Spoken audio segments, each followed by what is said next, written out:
नमस्कार, मैं साक्षी गुप्ता स्वागत करती हूँ आपका हमारे चैनल द ऑटरिंग में। दूसरे धर्म वाले लड़के से शादी, परिवार का रिश्ता तोड़ना, जोड़े के बीच दुश्मनों का पकड़ना और फिर ऑनर किलिंग। फिल्म के टाइटल बदल सकते हैं, लेकिन ऑनर किलिंग वाले मुद्दे पर मोटी मोटी कहानी ऐसी ही रहती है। अब इन सभी फ्लेवर के साथ मार्केट में एक और फिल्म ZEE5 पर आई है। नाम है लव हॉस्टल और डायरेक्टर हैं शंकर रमन। कुछ साल पहले गुड़गांव बनाई ऐसी ही एक तगड़े मुद्दे पर फिल्म थी और खूब पसंद भी की गई थी। अब उनकी फौज में बॉबी देओल हैं, विक्रांत मैसी हैं और सान्या मल्होत्रा को भी लाया गया है। कितना कमाल कर पाए हैं, आइए जानते हैं।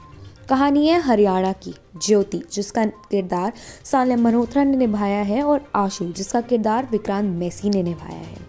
एक दूसरे से प्यार करते हैं, हिंदू मुस्लिम वाला चक्कर है। ऐसे में परिवार शादी के लिए राजी नहीं है। लड़की की दीदी तो बड़ी नेता है, समाज में अलग ही रुतबा रखती हैं। ऐसे में ज्योति अपने समाज के किसी लड़के की शादी तय कर देती हैं, लेकिन उम्मीद के मुताबिक ज्योति शादी से पहले ही भाग जाती है। आशु भी अपना घर छोड़कर ज्योति संग चल देता है।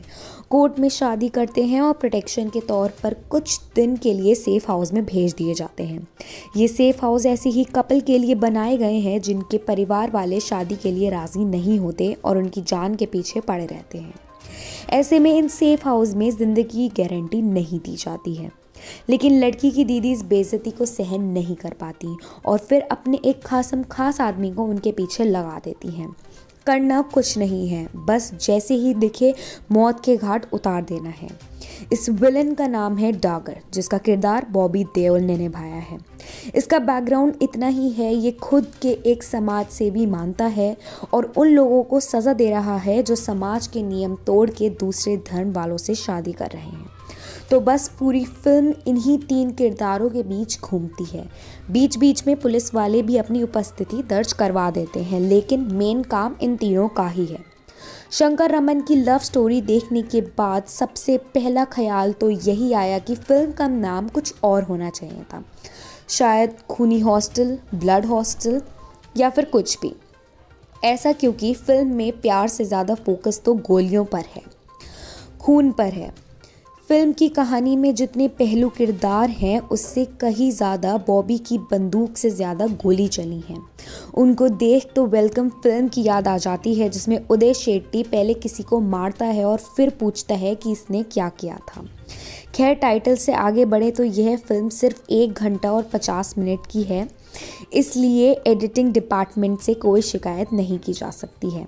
लेकिन जिसने फिल्म बनाई है, जिसने कहानी लिखी है, उनसे ज़रूर कुछ शिकायतें हैं। पहली शिकायत तो ये है कि लव हॉस्टल के अंदर एक साथ कई मुद्दे उठाए गए हैं।